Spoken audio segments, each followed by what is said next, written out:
Doctor Jaswant Singh ji, हमारे महाराज जी, महंत बालकनाथ जी योगी साहब जो संचालन कर रहे हैं, ऐसे हमारे विधायक भाई कुलदीप धनखड़ जी, हमारे कटुमर के विधायक भाई रमेश खींची जी, हमारे बानसूर के विधायक देवी सिंह शेखावत जी, हमारे सपोटरा के विधायक हंसराज मीणा जी और हमारे पूर्व विधायक जिन्होंने आज भारतीय जनता पार्टी ज्वाइन की है, भाई राजेंद्र गंडूरा जी, भाई कुलदीप जी के तो ये रिश्तेदार हैं, क्यों कुलदीप जी की तो ससुराल है, लेकिन हमारी कुछ ना कुछ गंडूरा में हमारा भी है, इसलिए ये रिश्तेदार हैं।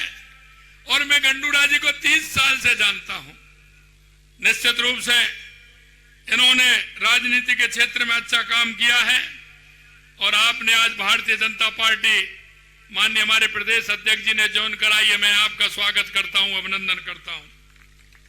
भाई हमारे पार्टी के युवा नेता जय आहूजा जी, हमारे पूर्व विधायक पूर्व मंत्री हेम सिंह जी भड़ाना साहब, पूर्व विधायक रामेश जी यादव साहब, पूर्व विधायक जयराम जी जाटव साहब, हमारे पूर्व विधायक मान सिंह जी गुर्जर साहब, पार्टी के पूर्व जिला अध्यक्ष पंडित धर्मवीर शर्मा जी, हमारे पूर्व विधायक बनवारी लाल सिंघल जी, इंद्रजीत सिंह पाटा साहब पूर्व जिला अध्यक्ष, हमारे जो प्रत्याशी थे उन्होंने हमारे समर्थन में पर्चा वापस लिया था, निर्मल सूरा जी, सुमन मौजका जी और मंच पर विराजमान पार्टी के सभी वरिष्ठ नेतागण और मेरे सामने बैठे मेरे पूजा योग बुजुर्गों, नौजवान दोस्तों और मेरी माता बहनों, सबसे पहले तो मैं आप सभी का वंदन करता हूं, अभिनंदन करता हूं, आप सभी को मैं नमन करता हूं।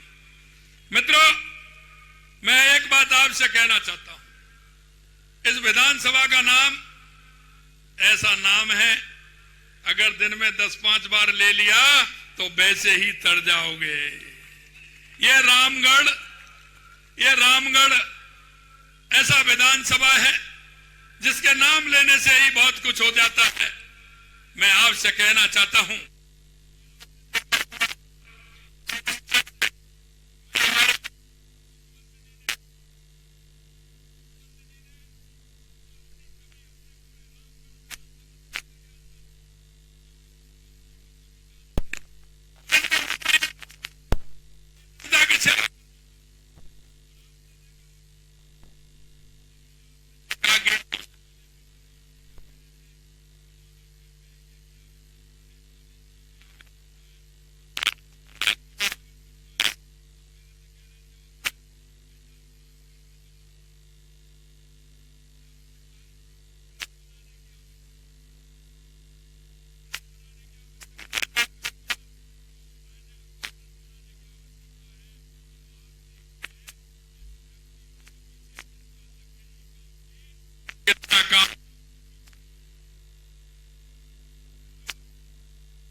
से इस क्षेत्र का नाम जितना पवित्र है उतनी पवित्र यहाँ की धरती है।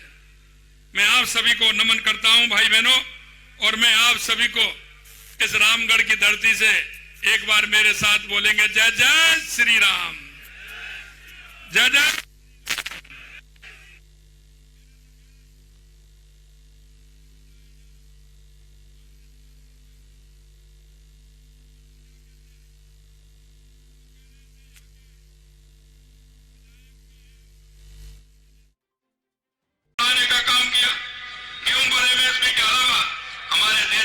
प्रधानमंत्री नरेंद्र मोदी जी किसान सम्मान निधि 6,000 रुपए देते थे। मैं आपसे कहना चाहता हूं, हमने कहा कि हम सम्मान निधि बढ़ाएंगे। आपको बताइए, सम्मान निधि का 1,000 रुपए मिला कि नहीं मिला? आप बताइए, मिला कि नहीं मिला? अरे पहली किस्त मिली कि नहीं मिली? और तैयार हो जाइए, दूसरी किस्त भी तैयार है, अगले महीने दूसरी किस्त भी मिलने वाली है। ये मैं आपसे कहना चाहता हूँ। मित्रों, मैं कहना चाहता हूँ कि जो हमने समर्थन मूल्य भी बढ़ाया, पीएम किसान समृद्धि केंद्रों की स्थापना भी की, और यही नहीं, हमने वायदा किया था, क्योंकि कांग्रेस के समय से 19 पेपर में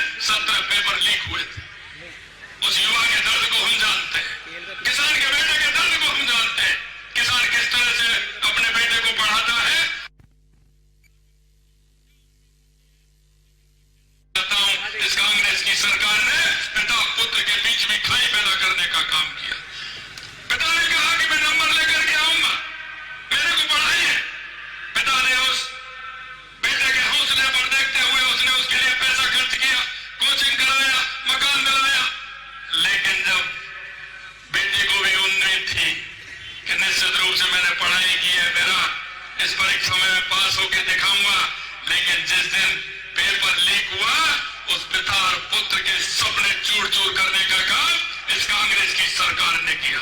मैं आपको विश्वास दिलाता हूं, आपसे कहा था कि हमारी सरकार किसी को छोड़ने वाली नहीं है, और आपने देख लिया 200 लोग अंदर हैं, 200 लोग अंदर हैं। और आपको यह भी कहना चाहता हूं, हमारी सरकार के अंदर जो पेपर हुए हैं वो एक भी पेपर आउट नहीं हुआ, एक भी पेपर आउट नहीं हुआ, यह भी मैं आपसे कहना चाहता हूं। मित्रों, हमने कहा था, युवाओं को भरोसा दिलाया कि चिंता मत करिए, 1 साल में 1 लाख नौकरी देंगे, 5 साल में 4 लाख नौकरी देंगे, ये तो सरकारी नौकरी देंगे, और 6 लाख प्राइवेट नौकरी देंगे। मैं आपको कहना चाहता हूं 33,000 के नियुक्ति पत्र हमने दे दिए, और अगले महीने और गिनते जाइए। कांग्रेस वालों से कहा आप कॉपी पेन ले लीजिए, लिखते जाइए। और मैं आपको एक बात और कहना चाहता हूं, कांग्रेस वाले कहते हैं बीजेपी ने 10 महीने में 11 महीने में क्या किया। अरे भाई जी, 1 साल तो होने दीजिए, हम एक एक हिसाब देंगे, एक एक पाई पाई आने का हिसाब दे करके बताएंगे, और फिर आपसे भी पूछेंगे आप अपने 2 साल 3 साल दे लीजिए और हमारा 1 साल ले लीजिए, हमने कितना काम किया है। मैं आपसे कहना चाहता हूं, हमारी कैबिनेट ने 90,000 नियुक्तियों को लेकर के हमारी कैबिनेट ने मंजूरी दी है। मैं आपसे पूछना चाहता हूं 60,000 जो नियुक्तियां थी वो क्या 10 महीने की थी क्या? अरे वो 10 महीने में रिक्तियां हुई थी क्या 60,000? मैं आपसे कहना चाहता हूं मेरे भाई और बहनों और किसानों, मैं एक बात कहना चाहता हूं कि ये कभी नहीं चाहते कि किसान के बेटे को रोजगार मिले, किसान के बेटे को कोई आकर के कोई नौकरी मिले। हमने 60,000 जगह निकाली है, 23,000 हमने सफाई कर्मियों की निकाली है, 7,000 जगह हमने ड्राइवरों की निकाली है। अरे भाई, ये कोई 11 महीने की थी क्या? क्यों नहीं निकाली? अगर 5 साल पहले, 6 साल पहले, 4 साल पहले अगर मेरे किसान का वो बेटा अगर नौकरी लग जाती तो तुम्हारा क्या जाता? पहले मेरे को इस बात का जवाब दीजिए कि आपका क्या चला जाता। मैं आपसे कहना चाहता हूं मेरे भाई और बहनों, जिस तरह से कल कह रहे थे, अभी तो काफी वोट भी मांग रहे हैं। मैं आपसे कहना चाहता हूं कि कांग्रेस की सोच हमेशा दलित विरोधी रही है। कांग्रेस की सोच हमेशा दलित विरोधी रही है। उन्होंने बाबा साहब अम्बेडकर को भारत रत्न से वंचित किया था कि नहीं किया था? मैं आपसे पूछना चाहता हूं। अगर वो भारत रत्न मिला तो देश के यशस्वी हमारे पूर्व प्रधानमंत्री अटल बिहारी वाजपेयी जी ने दिलाने का काम किया। उन्हें भारत दिया। यशस्वी प्रधानमंत्री नरेंद्र मोदी से जुड़े हुए 5 पंच तीर्थों का विकास करने का काम किया तो देश के यशस्वी प्रधानमंत्री नरेंद्र मोदी जी ने किया। मैं प्रसन्न हो गया, क्यों कि मैं यूके गया था। लंदन के अंदर जब मैंने देखा बाबा साहब का वो तीर्थ स्थल, मैं इस तीर्थ स्थल पर ढोक लगाने के लिए गया था। मैंने वहां देखा, मेरा मन कितना प्रसन्न हुआ कि देश के यशस्वी प्रधानमंत्री नरेंद्र मोदी जी ने बाबा साहब जहां पढ़ते थे, जिस मकान में रहते थे, उस मकान को कितना भव्य और दिव्य बना करके उनकी स्मृति में एक पंच तीर्थ बनाने का काम देश के यशस्वी प्रधानमंत्री नरेंद्र मोदी जी ने किया है। मैं एक बात और कहना चाहता हूं, रामगढ़ और अलवर की धरती पर दलितों पर अत्याचार कौन करता आया है ये आप सभी जानते हैं। अरे मैं कहना चाहता हूं, हमारे विरोध में थे हमारे संजय शर्मा जी और हमारे रामेश जी, इन सब ने मिलकर के हमारे इन सब लोगों ने बातें उठाई थी। अलवर की धरती पर दलितों के साथ कितना अत्याचार हुआ ये धरती गवाह है। इस जिले में हरीश जाटव जी को पीट कर मार डाला। ये कांग्रेस के समय की बात। सरकार ने हत्या का मुकदमा दर्ज तक नहीं होने दिया। भटपुरा के योगेश जाटव को पीट कर मार दिया। खोडला करमाली के किशनलाल जाटव की हत्या को कौन भूल सकता है। शीतल में दलित महिला के साथ बलात्कार के रोंगटे खड़े कर देने वाली घटना हुई। कांग्रेस के उस राज में बलात्कारियों को कौन बचा रहा था ये तो मेरे को बताएं। इस अलवर जिले में एक दलित युवक को दूसरे राज्य में ले जाकर मार दिया गया। उन आरोपियों को भी तब बचाने का काम किसने किया? मुझे याद है यहाँ पास में ही सहजपुर गांव है, मैं समुदाय विशेष के लोगों ने उत्पाद मचाकर बाबा साहब की मूर्ति तोड़ने का काम किया। तब पार्टी ने मुझे यहाँ भेजा था। हमने बाबा साहब की स्मृति स्थल में 1.5 बीघा जमीन अलॉट की और तत्काल तत्कालीन सांसद पूज्य बाबा चांदनाथ जी के सांसद कोटे से 10 लाख रुपए खर्च किए गए थे। मैं उनको बताना चाहता हूं, आज वो कहना चाहते हैं, अरे जूली जी कहां थे आप जब इस तरह की घटनाएं हो रही थी? क्या आपने अलवर की तरफ ध्यान दिया? क्या दलितों की तरफ आपने ध्यान दिया? अब तो बड़ी बड़ी बातें करते हैं। अरे बड़ी बड़ी बातें करने वाले पहले कहां गए थे जब तुम्हारी सरकार इस तरह का अत्याचार कर रही थी? कांग्रेस दलितों में अत्याचार की घटनाओं में बोलना शुरू करूं तो सुबह से शाम हो जाएगी। मैं दलित भाई पर अत्याचार किस तरह की आपकी सोच थी जो आपने काम किए? मित्रों, मैं कहना चाहता हूं, ये कांग्रेस सरकार हमेशा दलित विरोधी सरकार है। यह झूठा लूट की बात करती है, हमेशा भ्रष्टाचार की बात करती है, हमेशा तुष्टीकरण की बात करती है। मैं आपको कहना चाहता हूं किस तरह से तुष्टीकरण करते हैं। आपने देखा होगा देश के यशस्वी प्रधानमंत्री नरेंद्र मोदी सम्मान निधि देते हैं। क्या जाति धर्म देखते हैं क्या? मैं आपसे पूछ रहा हूं, जाति धर्म देखते हैं क्या? खाद्यान्न सुरक्षा में अनाज देते हैं, क्या जाति धर्म देखते हैं क्या?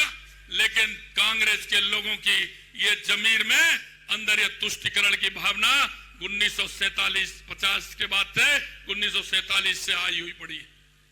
इनको लगता है, मैं आपको कहना चाहता हूं, ये तुष्टीकरण अब नहीं चलेगी, नहीं चलेगी, ये मैं कहना चाहता हूं। आपने देखा होगा कि हर समय गौ तस्करी के समाचार आया करते थे। उन्होंने गौशालाओं पर बोल्डर चलवाया। वही लोग जिन्होंने रामगढ़ में शिवलिंग सहित, राजगढ़ में शिवलिंग सहित अन्य मूर्तियों को ड्रिल मशीन से लगाकर उखाड़ने का काम किया। गोविंदगढ़ की घटना कौन भूल सकता है, जिसमें निर्दोष किसान चिरंजीव लाल सैनी को समुदाय विशेष के अपराधियों ने पीट कर मार डाला, तब की कांग्रेस सरकार उन आरोपियों को बचाती रही।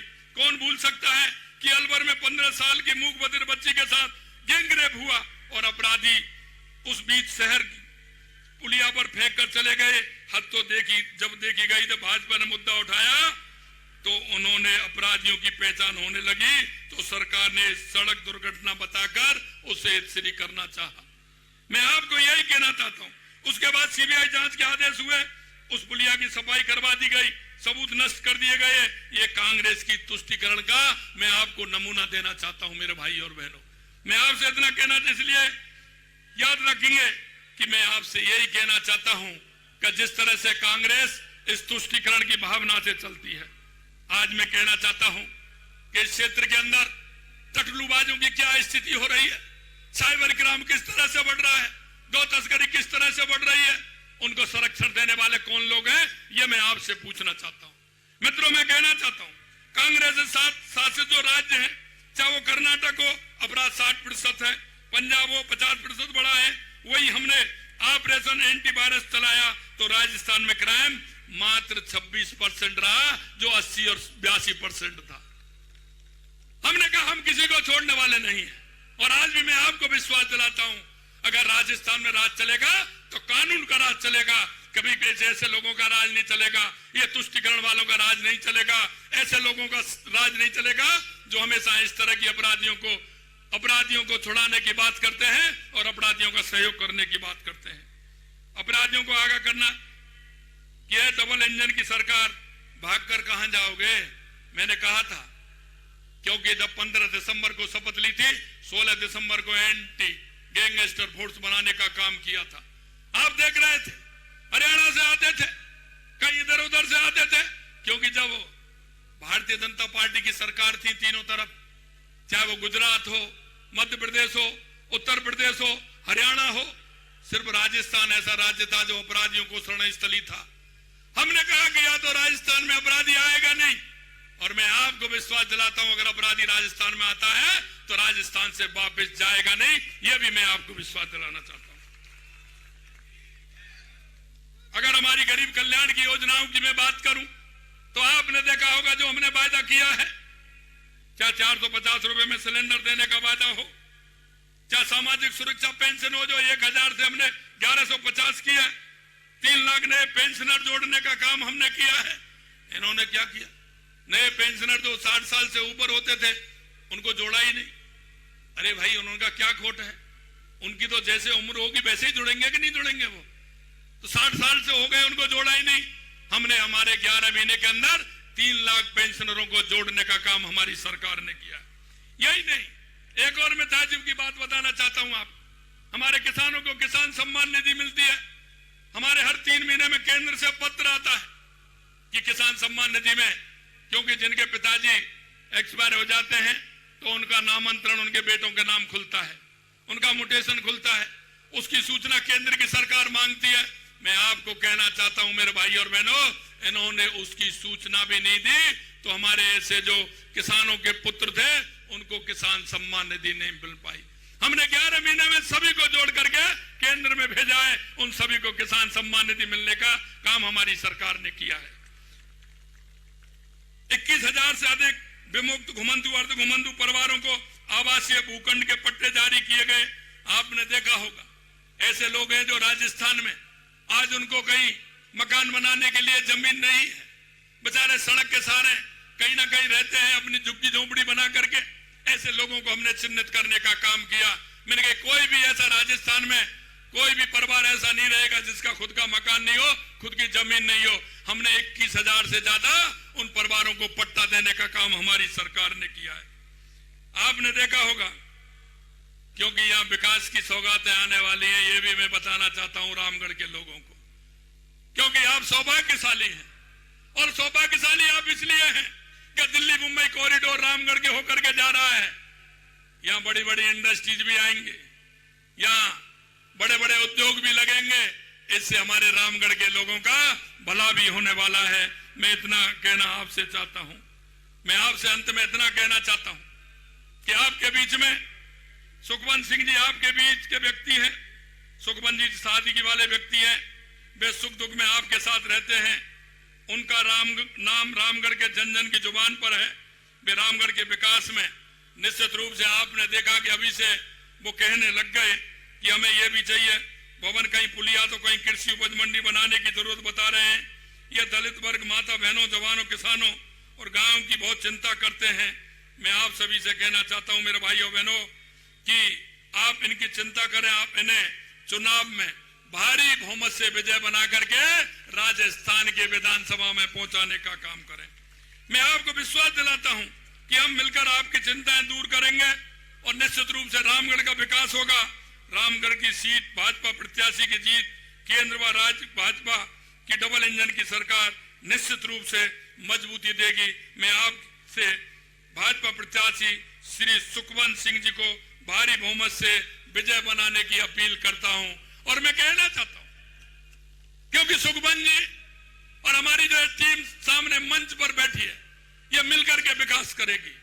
हमने कहा कि हमारा ये पूर्वी राजस्थान, लेकिन हम सौभाग्यशाली हैं कि दिल्ली मुंबई कॉरिडोर हमारे अलवर से होकर के, दौसा से होकर के सवाई माधोपुर होते हुए कोटा तक जा रहा है। मैं आपसे कहना चाहता हूं मेरे भाई और बहनों, दुनिया की नजरें हैं। हमारा राइजिंग राजस्थान 9, 10, 11 दिसंबर को होने वाला है। देश के यशस्वी प्रधानमंत्री नरेंद्र मोदी जी उसका उद्घाटन करेंगे। दुनिया में जहां हम गए वहां के लोग भी आने वाले हैं, राजस्थान के प्रवासी लोग भी आने वाले हैं। मैं आपको विश्वास दिलाता हूं कि जो हमने कहा है वो हम करके दिखाएंगे, क्योंकि हमारे भारतीय जनता पार्टी के ये अंदर है, उनके जहन में है कि जनता से किया हुआ वादा हम पूरा करेंगे। देश के यशस्वी प्रधानमंत्री नरेंद्र मोदी जी का ये विश्वास जनता के अंदर है, और वो विश्वास का है सबका साथ, सबका विकास, सबका विश्वास और सबका प्रयास।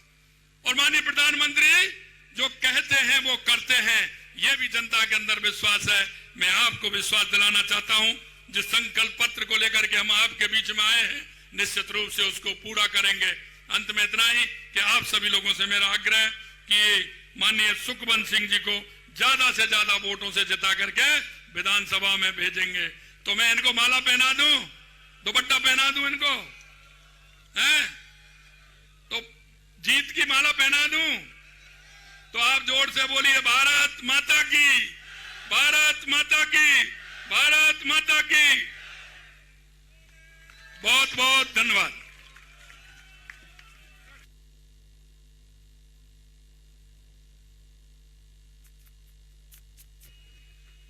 आप सभी